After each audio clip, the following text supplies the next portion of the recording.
Bismillahirrahmanirrahim. Alhamdulillahirabbil alamin. Allahumma shalli wa sallim ala sayyidina Muhammad wa ala ali sayyidina Muhammad. Rabbi shrah li sadri wa yassir li amri wahlul 'uqdatam min lisani yafqahu qawli. Usikum wa iyaya nafsi bitaqwallah. Faqad fazal muttaqun. Wa qala ta'ala fi kitabihil karim wa huwa asdaqul qail. A'udzu billahi minasyaitonir rajim. Bismillahirrahmanirrahim. Subhanalladzi asra bi'abdihi lailam minal masjidil harami ilal masjidil aqsa alladzi barakna haulahu linuriyahu min ayatina innahu huwas samiul basir. Amma ba'du. Yang sama-sama kita hormati, yang sama-sama kita ta'dimi, yang sama-sama kita muliakan para habaib, para alim ulama, para kiai, sesepuh bini sepuh. Wabil khusus kepada Bapak Kepala Sekolah SMKN 1 Udanawu, Bapak Dr. Andes Supriyono, yang saat ini beliau belum bisa hadir bersama-sama kita dikarenakan suatu kesibukan. Semoga Allah Subhanahu wa ta'ala selalu menjaga beliau. Bapak Ibu Dewan Guru SMKN Udanawu, Adik Amir, Gus Amir ding. Gus Amir yang Masya Allah suaranya sangat indah, sangat enak didengarkan. Lek kali kula suarane 11-12 insyaallah. Nggih, 11-2. Cuma lek Amir 11 kula min 12. Ustadz Rozikin, nggih, leres nggih. Bapak Wakil Kepala Sekolah. Oh, Bapak Suherman. Ya. Adik-adik kelas 12 yang saya kira tadi kelas 12 paling ya ora patek akeh ngono kan. Wah, tibae kelas 12 ya akeh sakmene. Masyaallah, alhamdulillah. Sampai saya datang, iki jane kelas 12 apa sak sekolahan. Lho niki namung kelas kali 11. Sakmene akehne tibae. Nggih, keranten kula mboten nate riyen teng mriki. Nggih kathah, tapi kula mboten nyangka kelas 12 ternyata nggih kathah sak ngeten iki. Semoga kita semuanya diberi kemudahan oleh Allah Subhanahu wa ta'ala dalam mengikuti ujian nanti. Semua diberikan ilmu yang bermanfaat, lulus 100%.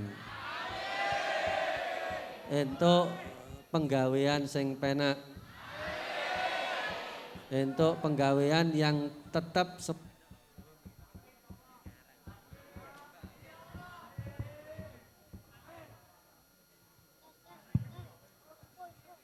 untuk penggawean yang tetap bisa mendekatkan kita semuanya kepada Allah Subhanahu wa ta'ala dan kepada Rasulullah sallallahu alaihi wasallam.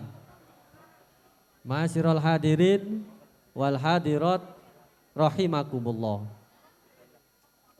Pertama-tama mari bersama-sama kita memanjatkan syukur kita kehadirat Allah Subhanahu wa ta'ala yang mana telah memberikan kepada kita semuanya nikmat karunia-Nya, sehingga sampai saat ini kita masih dipermudah oleh Allah Subhanahu wa ta'ala untuk melaksanakan berbagai aktivitas dalam kehidupan kita, termasuk duduknya kita di tempat ini. Tidak lain itu semua karena nikmat anugerah dari Allah Subhanahu wa ta'ala. Dari itu mari bersama-sama kita mengucapkan Alhamdulillahirabbil alamin sebagai salah satu bentuk syukur kita kepada Allah Subhanahu wa ta'ala. Semoga kita menjadi hamba-hamba Allah yang bersyukur, yang mana dengan itu semua semoga Allah Subhanahu wa ta'ala berkenan untuk terus-menerus menambah nikmat kita semuanya. Berikutnya sholawat serta salam senantiasa kita aturkan, senantiasa kita ucapkan kepada manusia yang paling mulia di sisi Allah Subhanahu wa ta'ala, kepada manusia yang paling agung di sisi Allah Subhanahu wa ta'ala, kepada manusia yang paling mencintai kita semuanya, bahkan melebihi cinta kedua orang tua kita, kepada manusia yang paling tinggi derajatnya di antara para utusan-utusan Allah yang lain, yaitu Sayyidina wa Habibina wa Syafi'ina wa Nuri Qulubina Muhammad sallallahu alaihi wasallam, yang mana di dalam hati beliau selalu ada umatnya.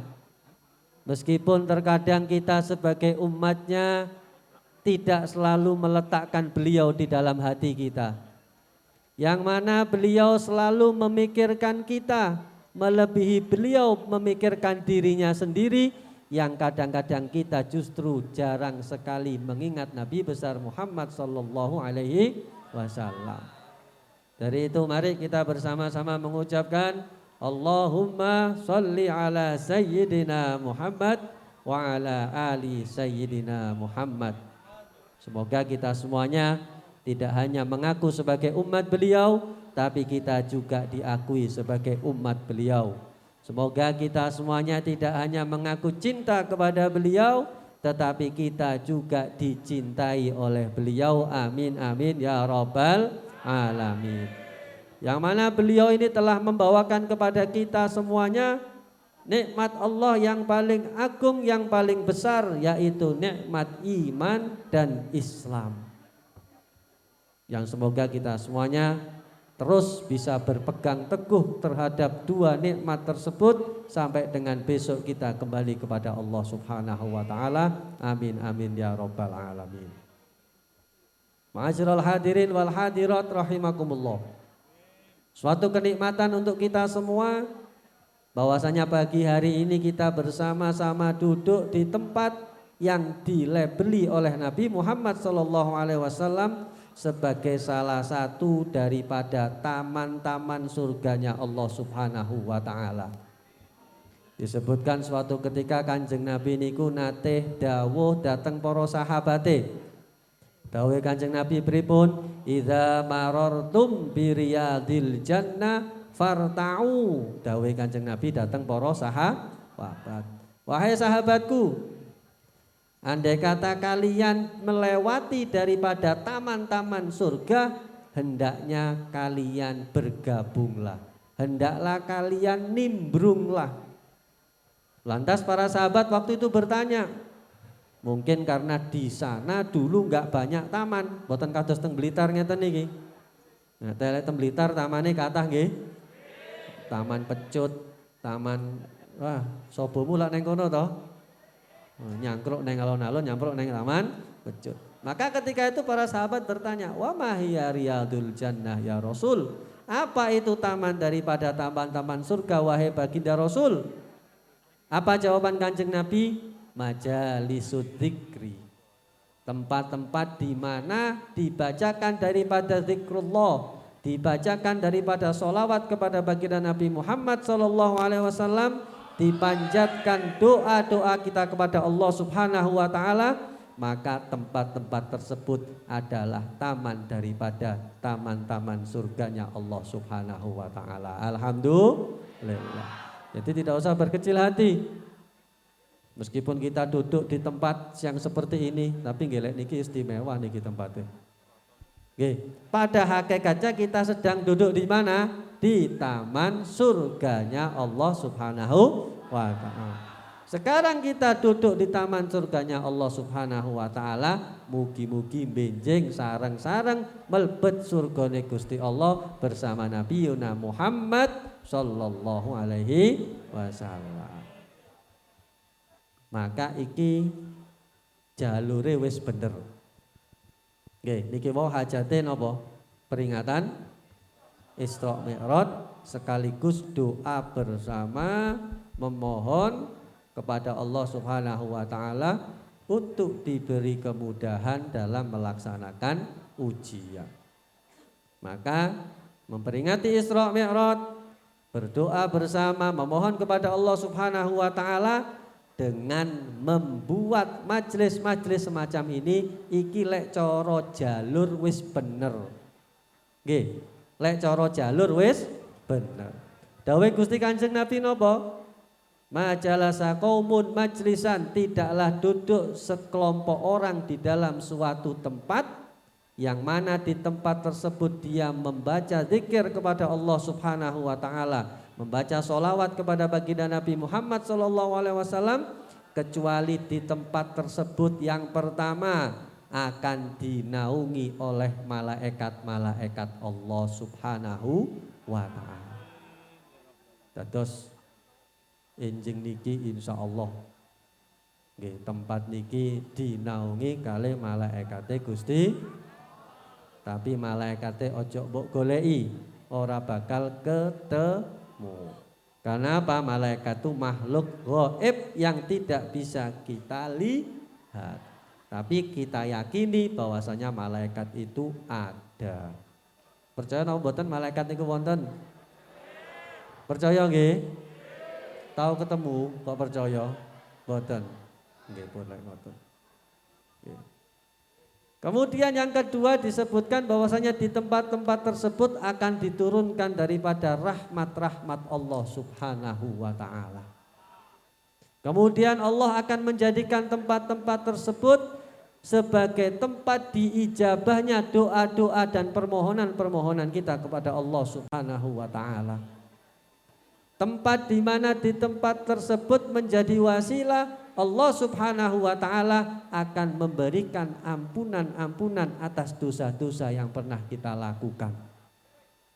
Tempat di mana Allah Subhanahu wa taala akan menyebut, akan mengingat siapapun yang duduk di tempat tersebut sebagai hambanya Allah Subhanahu wa ta'ala yang taat kepadanya. Kinten-kinten nikmat napa mboten? Nikmat nggih. Kula lan panjenengan diparingi rahmat, diparingi ketenangan, dikabulne hajate, di ngapura dosa-dosane, dieling terus kali Gusti Allah sebagai hambanya yang taat. Nikmat nggih. Nah, maka alhamdulillah insyaallah pagi hari ini kita tadi bersolawat, kita tadi berzikir, kita tadi membaca doa, kita memohon kepada Allah Subhanahu wa taala, insyaallah lewat barokah wasilah majelis zikir kita pada pagi hari ini Allah Subhanahu wa taala berkenan untuk mengabulkan hajat-hajat kita. Amin amin ya robbal alamin. Masihan iki mang ya rodok-rodok disambi guyon, disambi ngomong dhewe, disambi napa malih niki. Disambi jongkrok-jongkrokan karo kancane. Tapi nggih mboten napa-napa. Itulah manfaat zikir bersama. Dados ibadah sing dilakoni bareng-bareng manfaatnya nopo? Semua yang hadir akan mendapatkan barokah yang sama. Maksudnya podo-podo entuk barokahe. Tapi ya tingkatannya dewe-dewe. Lek sing melu khusuk, eling ya barokahe luwe gedhi. Lek saya sambil gojek sambil jongkrok-jongkrokan ya barokahe sambil jongkrok-jongkrokan. Tapi ya pangga entuk barokah, rasa kuatir. Ya, karena ada sebuah riwayat yang menceritakan tadi disebutkan bahwasanya tempat-tempat semacam ini dihadiri oleh malaikat-malaikat Allah. Kemudian malaikat Allah ini ketika selesai dari majelis akan kembali ke langit memberi laporan kepada Allah Subhanahu wa taala. Ya Rob, saya tadi habis keliling nggih, terus wonten hambane jenengan ingkang ngempal-ngempal ndonga, maca tasbih, maca tahlil, maca tahmid kali nyuwun dhateng panjenengan. Nyuwun napa malaikat? Maka disebutkan hajat-hajat kita tadi. Oh nyuwun njaluk ujiannya digampangne. Oh nggih. Mudah-mudahan saya jadikan gampang ujiannya. Ya. Mereka memohon surgamu besok ketika setelah meninggal dunia. Ya akan saya kabulkan masuk surgaku. Kemudian mereka memohon agar dijauhkan dari siksa nerakamu, maka untuknya aku ampuni. Tapi niki wonten problem niki. Loh, napa probleme? Ya. Inna fihim katanya, malaikat memberi laporan kepada Allah Subhanahu wa taala. Sesungguhnya di tempat tersebut abdun khata'un. Ya, jadi di tempat tersebut ada seorang hamba khata'un. Napa khata'un niku sering kali melakukan dosa dan kesalahan. innama marra fajalasa ma'ahum. Yang mana orang ini sebetulnya enggak sengaja lewat mireng wonten tiang dzikiran, tiang majlisan derek hadir. Dados tiang niki mboten ket bidal saking griya niat hadir majelis. Lek kula jenengan niki wae kinten-kinten bidal saking griya niate hadir majelis niki napa mboten? Enek sing niate budal neng warung kopi moro-moro menggok neng kene. Enten. Oh berarti niat bolos sekolah iki. Iya. Ya, insya Allah sedaya niatipun bidal saking griya niate hadir istighosah doa bersama dalam rangka peringatan Isra dan Mi'raj. Maka kalau tadi disampaikan oleh malaikat ada seseorang yang tidak sengaja jadi budal teko omah niate untuk hadir majelis. Budal teko omah niate ndelok bal-balan. Niate nyangkruk ning warung kopi, semayanan karo koncone alep ndelok drakor kira-kira ngono. Nah, iki sing mbak-mbak lek ndelok drakor iki. Seneng ndelok drakor? Oh seneng. Tapi ya seneng selawatan toh.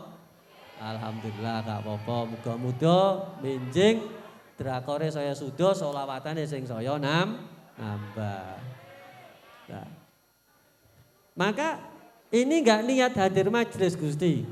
Mek ngger lewat gak sengaja moro-moro melu hadir. Niki pripun? Maka disampaikan oleh Allah Subhanahu wa taala lahu qad ghafartu. Untuknya aku juga memberikan ampunanku. Kemudian di akhir disebutkan apa? Humul qaumu la yasqa bihim jalisuhum. Dawuh Gusti Allah napa? Sesungguhnya mereka itu sekelompok orang yang mana siapapun yang mau duduk di situ, yang mau bersahabat dengan mereka, artinya apa? Orang-orang yang mau istiqomah hadir di majelis-majelis ilmu, di majelis-majelis zikir, di majelis-majelis sholawat kepada Nabi Muhammad SAW, la yasqa bihim jalisuhum, tidak akan pernah merugi siapapun yang mau duduk di tempat-tempat tersebut. Alhamdulillah. Maka ini harus disyukuri. Kedah syukur napa mboten? Syukur. Syukur iku ora mesti lek ngenteni entuk duit tok lagi syukur. Ora mesti lek seneng tok lagi syukur. Jenengan lek syukur pas napa? Pas entuk duit ya. Rumangsane rezeki niku mek duit tok. Ya. Kok lek susah kadang-kadang mboten syukur, ngersulo. Tapi kadang-kadang lek ngersulo ya rada eling Gusti Allah. Nah, lek wonten tiyang eling nang Gusti Allah pas mek susah, dongakno susah terus. Nggih. Betul nggih? Kersane napa? Kersane terus eling Gusti Allah. Tapi nggih mugi-mugi kula lan panjenengan ingkang hadir teng mriki eling Gusti Allah fis sarra wa dharra. Ketika dalam keadaan senang dan juga dalam keadaan susah. Amin ya rabbal alamin. Ma'asyiral hadirin wal hadirat rahimakumullah. Salah satu tujuan kita duduk di sini tadi disampaikan. Selain kita memohon kepada Allah Subhanahu wa taala dalam rangka memohon untuk dimudahkan ujian, kita juga memperingati suatu peristiwa yang agung. Suatu peristiwa yang luar biasa, suatu peristiwa yang fenomenal, yang mana peristiwa tersebut tidak akan pernah terjadi lagi ila yaumil qiyamah. Yang mana peristiwa tersebut salah satu bentuk mukjizat Nabi besar Muhammad sallallahu alaihi wasallam, sekaligus peristiwa tersebut menjadi bukti seberapa tinggi dan mulia kedudukan Nabi kita Muhammad sallallahu alaihi wasallam di sisi Allah Subhanahu wa taala. Peristiwa napa niku? Peristiwa Isra dan Mi'raj. Peristiwa Isra Mi'raj itu peristiwa luar biasa. Luar biasa napa mboten? Luar biasa. Bagaimana tidak luar biasa? Di dalam peristiwa di dalam peristiwa Isra, baginda Nabi Muhammad sallallahu alaihi wasallam melakukan perjalanan dari kota Mekah, dari Masjidil Haram menuju Masjidil Aqsa.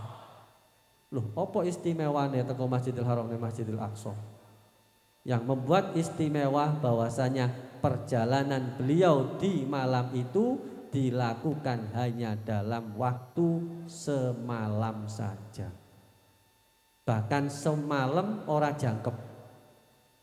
Nggih, semalam ora jangkep. Ada yang mengatakan bahwasanya tatkala baginda Nabi mengalami peristiwa Isra dan Mi'raj, mulai awal sampai akhir, jadi mulai berangkat sampai balik, tempat tidur beliau niku masih anget. Sik napa? Tasih anget. Menunjukkan apa? Betapa peristiwa tersebut terjadi sangat cepat sekali. Padahal ya, di zaman itu orang yang mau menuju ke Masjidil Aqsa itu naik ontah yang terbaik. Nah, lek saiki naik mobil sing paling penak ngono lah. Itu membutuhkan waktu 1 bulan. Napa 1 bulan. Maka baginda Nabi melakukannya halak dalam napa? 1 malam tidak sampai. Maka ini peristiwa yang luar biasa. Sulit diterima oleh akal manusia. Kenapa kok sulit diterima oleh akal manusia?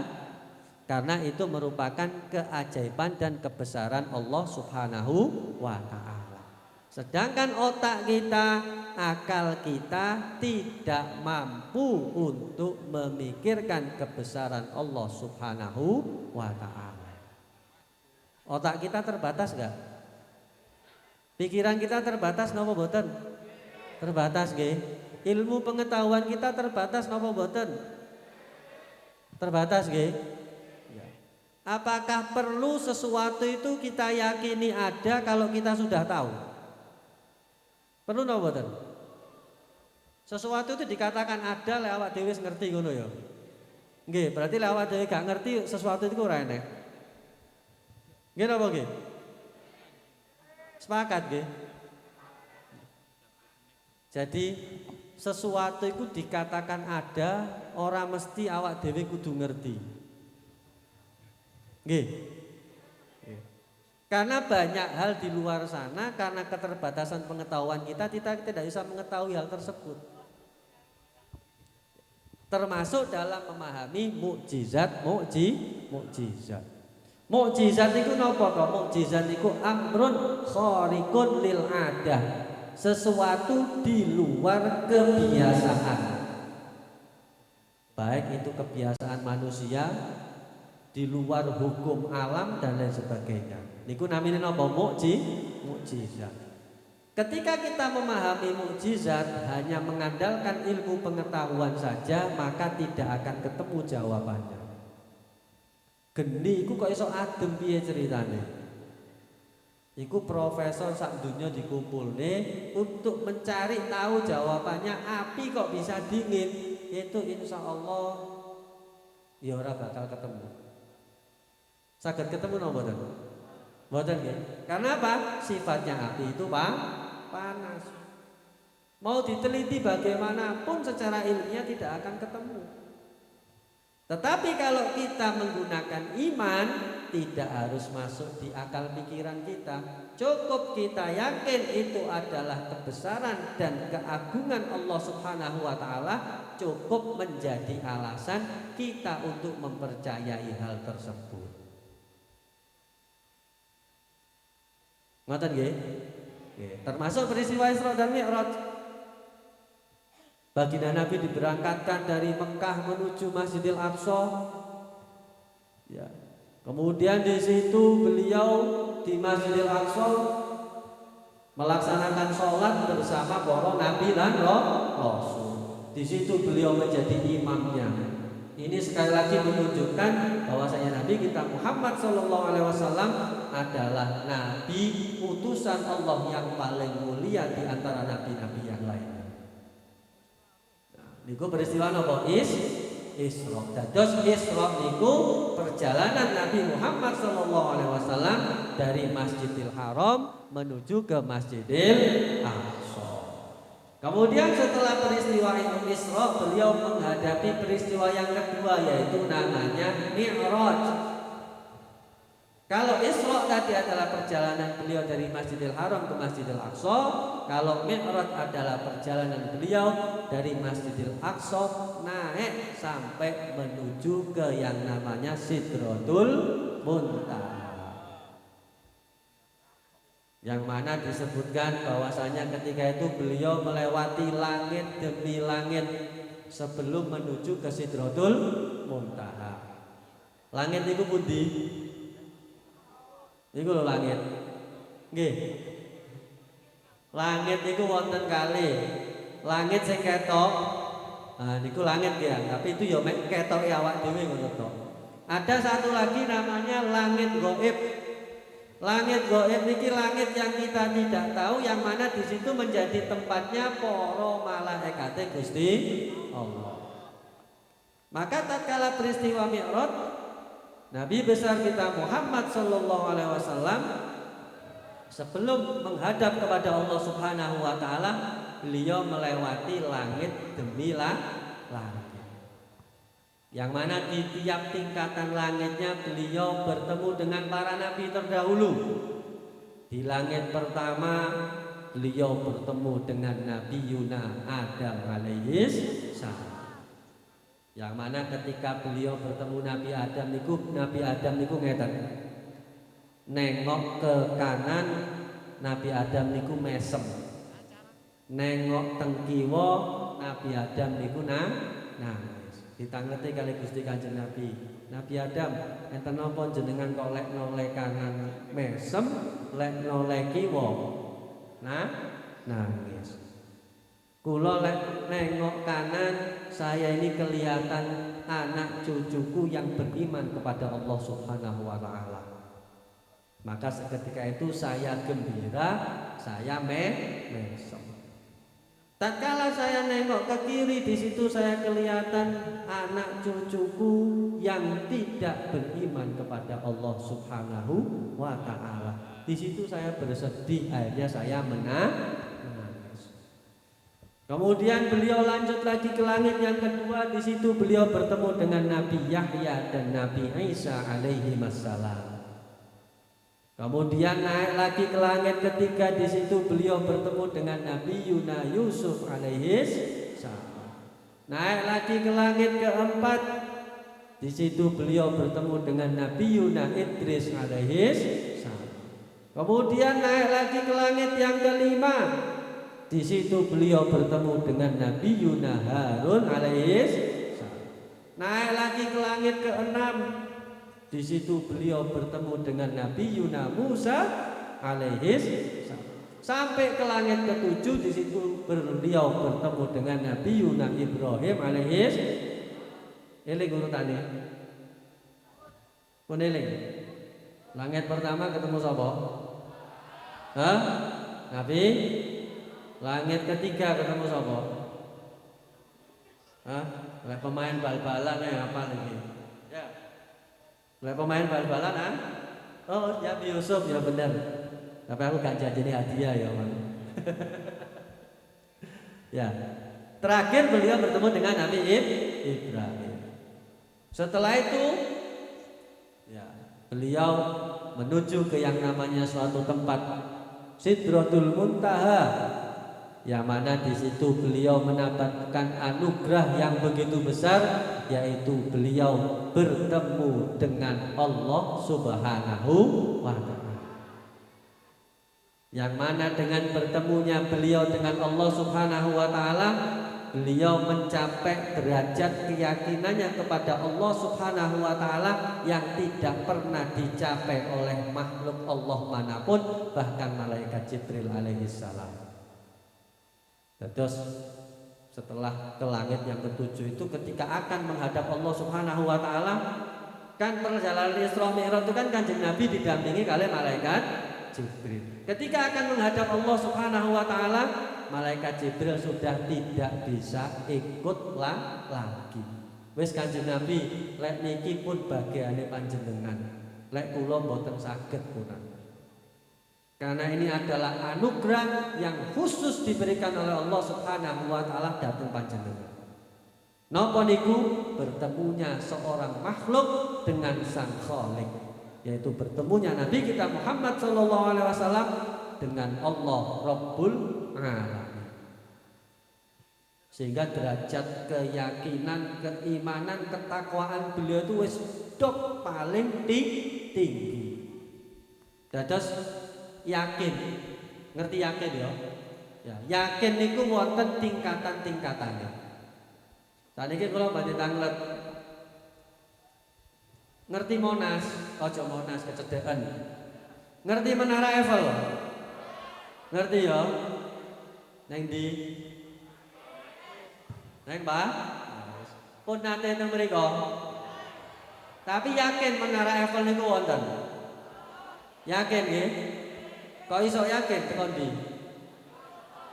Oh, tau delok gambare, tau diceritane wong sing tau teko kono. Betul ya? Nah, itu namanya ilmul yakin. Napa? Ilmul yakin, kita yakin akan keberadaan sesuatu, tapi keyakinan kita itu berdasarkan gambar ataupun informasi. Kemudian suatu ketika kita ditakdirkan oleh Allah Subhanahu wa taala mendapatkan rezeki yang banyak, isok budal neng Paris temenan. Amin. Tapi sadurunge nang Mekah dhisik ya. Nggih. Kok sampean gak iso delok Ka'bah, delok Menara Eiffel dhisik ae. Ya. Maka ketika kita ditakdirkan untuk berangkat, kita masuk di kota Paris, ketok Menara Eiffel. Subhanallah, tiba Menara Eiffel ngene ya, apik tenan. Ya. Kita tambah yakin nggak kalau Menara Eiffel itu ada? Tambah yakin nggih. Nah, maka seketika keyakinan kita meningkat lagi menjadi yang namanya ainul yakin. Napa? Ainul yakin. Tidak hanya tahu gambar, gak mek ngerti ceritani, tapi wis tahu delok dhewe. Iku jenenge ainul yakin. Malah aneh. Wong mari ndelok gambare Menara Eiffel, mari diceritani wis budal nang kono ndelok Menara Eiffel malah tambah ora percaya lek Menara Eiffel iku enek. Lucu napa mboten? Lucu niku perlu diteliti aja-aja rada ngene. Ya.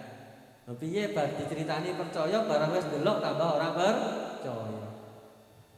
Kemudian setelah itu kita mendekat, demok Menara Eiffel, munggah neng dukure, lungguh cangkruan ngombe kopi neng kono. Maka seketika itu derajat keyakinan kita akan lebih tinggi lagi menjadi yang namanya hakul yakin. Napa? Hakul yakin. Hakul yakin wis mantep tenanan Menara Eiffel iku ono, andai kata ono wong sing muni Menara Eiffel iku ora enek, pasti gak percaya.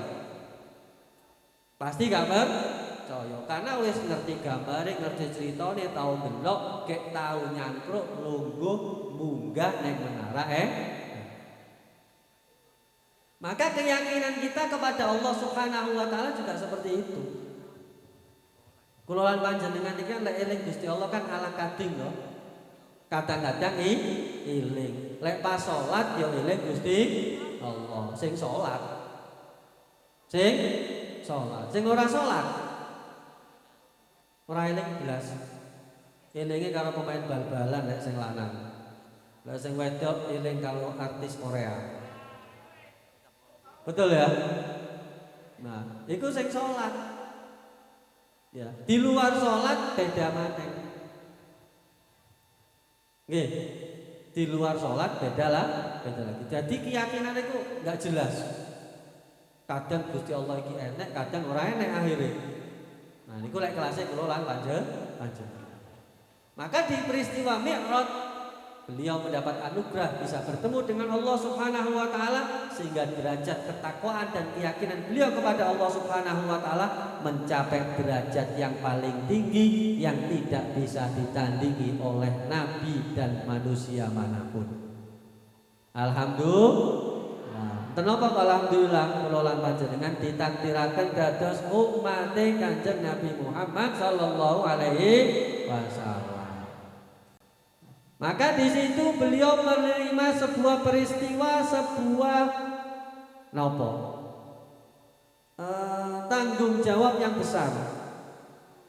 Ketika itu beliau diperintahkan oleh Allah Subhanahu wa taala untuk melaksanakan, mensyariatkan sholat 5 waktu.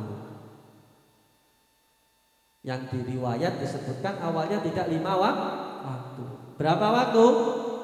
50 waktu.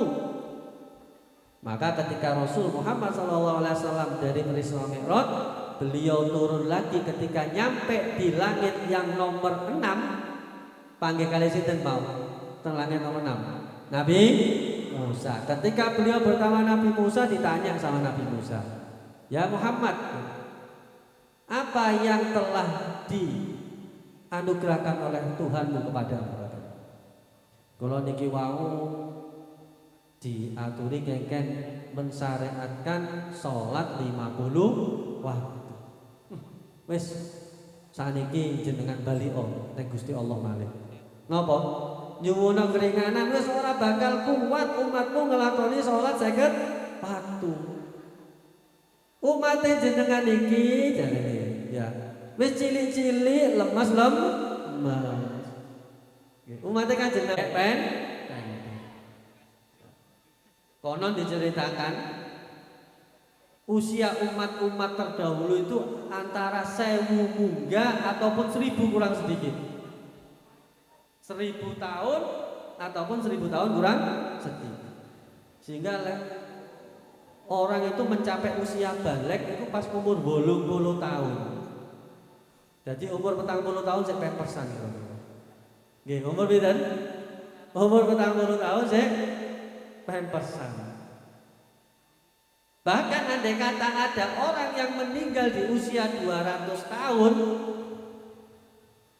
maka orang di sekitarnya akan ngomong, mesakne ya sik 200 tahun wis mati.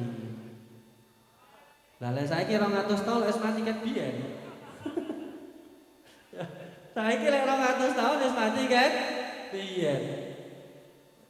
Maka umat-umat terdahulu itu fisiknya kuat-kuat, usianya panjang-panjang. Pun jenengan wangsul malih jenengan nyuwun datang Gusti Allah kersane diperingan.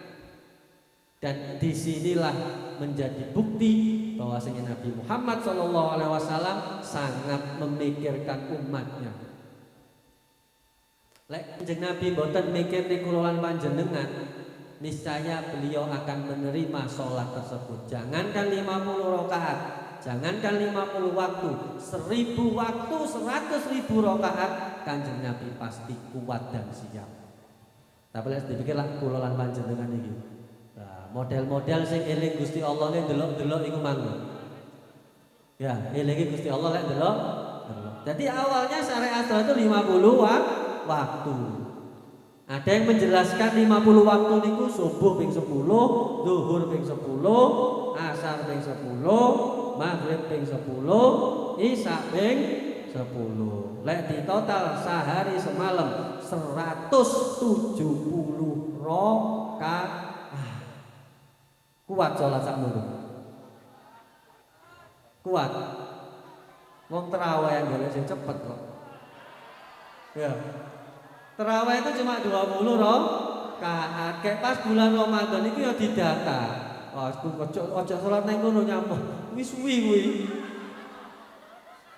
Salat nang kono ae cepet. Iku padahal salat terawih 20 wis golek sing cepet. Mek daniyo salat sedina sewengi 170 rakaat. Ora kober sekolah. Ora kober dolan HP. Wis ora kober nyaponya.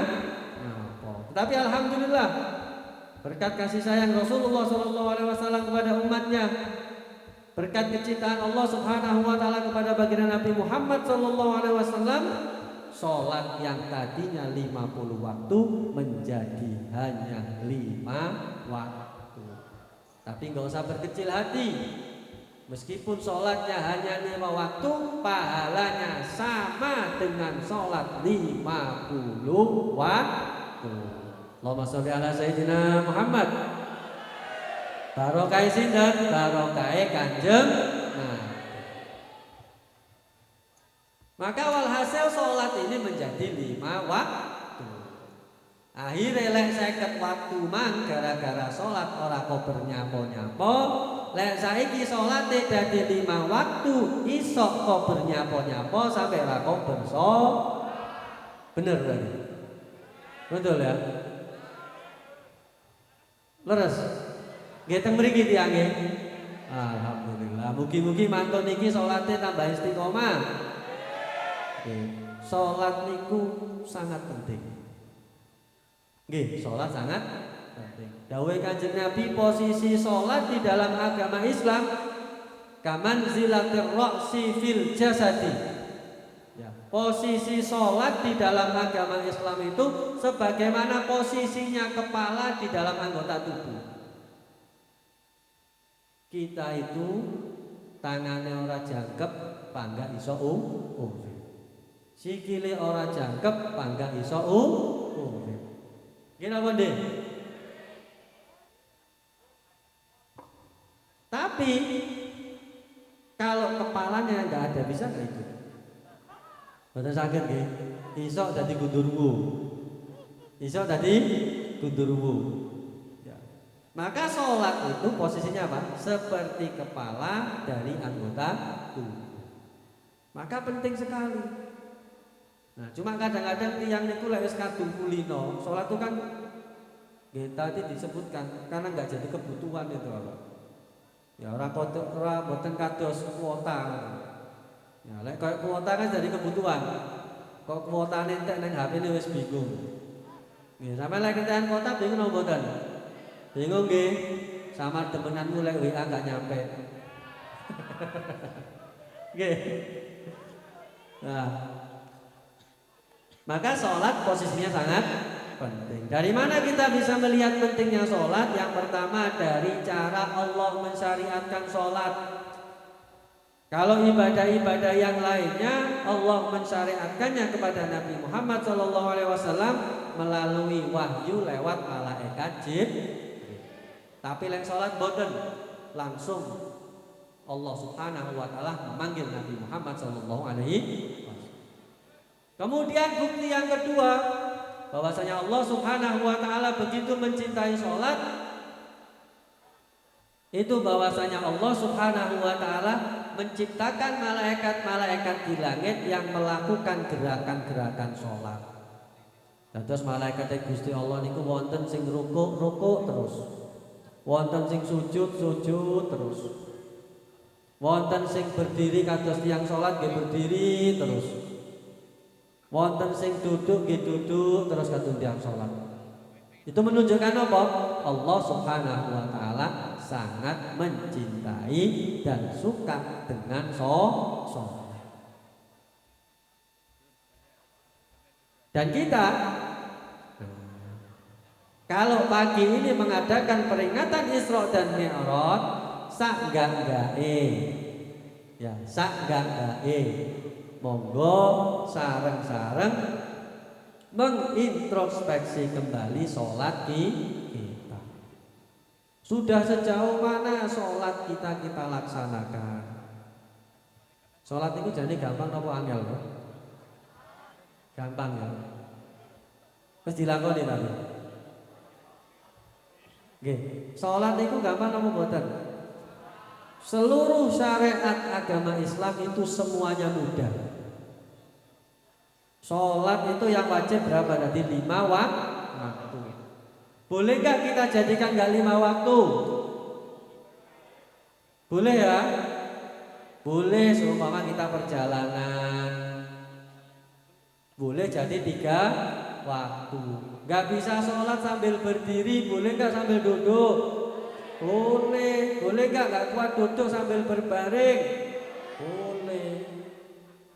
Kemudian diantara sholat itu yang wajib ya cuma dikit. Sampean sholat plek pokoknya tumak nina ngono ya wis sah. Tapi ya sesuk derajate ya kupluk ngono to. Nah, sampean mlebu swarga ya swarga sing kupluk. Perkaranya kalau yang sholat main kupluk ngono to. Ya. Maka tidak ada satupun syariat agama Islam yang sulit. Sing mare angel itu apa? Malas. Kemudian tidak menjadikannya sebagai kebutuhan pokok kita. Maka bagaimana agar supaya kita ini betul-betul bisa menjaga sholat kita melalui peringatan Isra dan Mi'raj yang kita lakukan sekarang ini. Ya. Boleh percaya, boleh tidak. Ya. Sholat itu menjadi kunci kesuksesan seseorang. Tidak ada satu orang pun yang sukses di kehidupan dunia, lebih-lebih lagi di akhirat, kecuali dia berpegang teguh dengan yang namanya sholat. Sukses niku boten mesti duwite akeh. Sukses niku boten mesti omane tingkat 10. Sukses niku boten mesti mobile 10. Almal ataupun harta benda itu dawuh salah seorang ulama ingkang paring asma Syekh Mutawalli Asy'arawi, itu beliau mengatakan bahwasanya almal huwa adna darajatir rizki. Harta benda niku adalah derajat rizki yang paling rendah. Napa? Derajat rizki yang paling rendah. Napa niku? Bondo, harta mobil, omah, duit niku nggih rezeki tapi derajatnya paling rendah. Napa afdhalur rezeki? Ada nanti rezeki yang utama. Rezeki yang utama niku namine al-afiyah. Al-afiyah niku napa? Dijaganya kita oleh Allah Subhanahu wa taala daripada melakukan maksiat. Kemudian ada satu lagi puncaknya rizki yang namanya ridho Rabbil Alamin, keridhaan Allah Subhanahu wa taala kepada kita semua. Jadi apapun yang kita miliki dalam dunia ini, kalau tidak bisa menyampaikan kita kepada ridho Rabbil Alamin, kepada ridhonya Allah Subhanahu wa taala, maka kita belum dikatakan sukses. Maka ojo ngukur sukses itu karo bodoh kok. Aku pengen sukses. Lah koncoku sregep ibadah tapi kaya panggah ra duwe-duwe ae. Lah rumangsane lek ibadah iki pahalane lha duwe. Sama lek dikon ngene bele duit akeh apa sehat? Gak karo-karone. Oh karo-karo. Duitnya akeh tapi lidahnya tidak bisa merasakan. Milih ndi? Ada cerita itu dulu ada seorang ustadz diundang ceramah ke Kalimantan. Diundang ceramah neng Kalimantan. Kemudian ustadz tersebut datang ke rumahnya, pokoknya sugih omane ke istana pokoknya.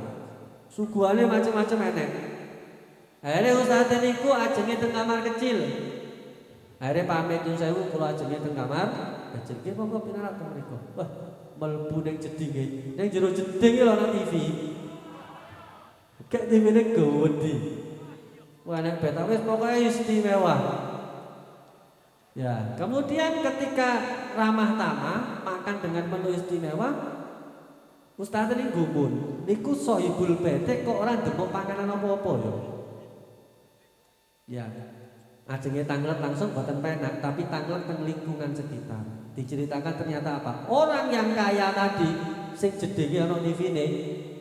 Kayak TV-ne gede, dan ini neng ruang tengah omane, TV-ne gede nih kok biskupan paling. Ya. Itu ternyata nopo, dia punya penyakit mati rasa. Ngerti mati rasa? Jadi mangan sambel kalau gula rasanya podo ae. Mangan sambel kalau gula rasanya podo. Mangan ayam geprek karo soto rasanya ya podo ae, ora enek rasa. Kira-kira lho iki. Aja milih karo-karone lho ya. Lek dikokon milih milih iso ngrasani apa duwe bondo tapi gak iso ngrasani rasane soto? Hah? Dua-duanya? Dua-duanya ya? Ya muga-muga ae lah iso karo-karo. Ya. Maka sekali lagi monggo sareng-sareng kula panjenengan melalui peristiwa Isra dan Mi'raj ini kita merenungkan kembali salat kita. Salat niku tiange agama. Siapa yang menjalankan salat maka dia telah mendirikan tiangnya agama. Siapa yang meninggalkan salat maka dia telah meruntuhkan agama. Dan kalau kita ingin mendapatkan syafaat Rasulullah Muhammad SAW, salah satu jalannya itu adalah sholat. Orang yang sering meninggalkan sholat ditakutkan naudzubillah ketika akhir hayatnya nanti bisa su'ul khotimah. Ada sebuah cerita juga. Jadi insya Allah ceritanya sudah banyak beredar di media sosial. Tetapi peristiwa ini pernah disampaikan kepada salah satu guru saya, ya, yang mana cerita ini juga diceritakan oleh salah seorang habaib dari Hadramut sana. Ya, karena cerita ini beliau orangnya orang yang terpercaya, insya Allah ceritanya ini juga bisa dipercaya. Suatu ketika ada seorang kaya raya dari negeri Qatar, Timur Tengah. Oke. Dia punya seorang anak putra, ganteng rambutnya ireng klimis. Lek kula rambutnya wis enek putih-putih deh. Oke. Kulitnya putih kemerah-merahan. Sik nom. Kemudian meninggal dunia. Ketika sudah dikebumikan, sudah dikubur, sampai informasi kepada orang tuanya bahwasanya anaknya tersebut mati karena diracun. Mati karena apa? Diracun. Ya sebagai orang tua kan kasihan. Akhirnya apa? Dia meminta kepada pihak kepolisian ya untuk dibuka kembali dan melakukan otopsi untuk memastikan jane anakku iki mati ini tenanan apa karena diracun. Ceritanya pemuda ini baru dikebumikan selama 3 jam. Ingat ya, berapa jam? 3 jam, bukan 3 hari, bukan 3 minggu, bukan 3 bulan, apalagi 3 tahun, baru 3 jam. Walhasil ya dikeduk kuburan ya, permintaan keluarga untuk diotopsi. Nah, ketika dikeduk iki, masyaallah hadirul hadirat, yang ngeduk iki kaget. Karena yang tadi rambutnya hitam klimis sudah berubah menjadi putih semuanya. Yang tadi kulitnya ganteng putih kemerah-merahan sudah menjadi lebam-lebam. Akhirnya kaget karena diotopsi ya gak iso. Gak iso karena apa? Kok wis berubah ngeten iki. Akhirnya wedi polisi tadi. Akhirnya ditanglet-tanglet tentang sepane. Kalau niki kok di persani jenazahnya pun kados ngeten iki pripun. Kemudian orang tuanya sambil ngelus dodo sambil nangis dia bercerita, dulu katanya anak saya ini sangat menyepelekan yang namanya sholat 5 waktu. Kulake 3 jam, medani oleh 3 tahun. Nah, maka usiku mbak iya ya nafsi, monggo sareng-sareng melalui peristiwa Isra dan Mi'raj ini setidak-tidaknya kita merenungkan kembali sudah sejauh mana perhatian kita terhadap sholat. Sudah semaksimal apa kita melakukan sholat. Sudah sebesar apa kita bisa melakukan sholat dengan khusyuk.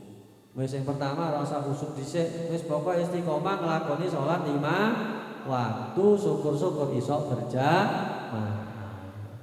Amin Allahumma amin. Semoga kita semua yang hadir di majlis ini tidak dikeluarkan oleh Allah Subhanahu wa taala kecuali diangkat derajat kita, diampuni dosa-dosa kita, dikabulkan segala hajat-hajat kita, Semoga lewat peringatan Isra dan Mi'raj serta pembacaan zikir Ratibul Haddad, Allah Subhanahu wa taala berkenan untuk mempermudah segala urusan-urusan kita, mempermudah segala urusan kedua orang tua kita, mempermudah segala urusan guru-guru kita. Dan mudah-mudahan duduknya kita di majlis ini mendapatkan pandangan dari Allah Subhanahu wa taala, dihitung sebagai ibadah kepadanya sehingga menjadi tabungan besok kita di akhirat.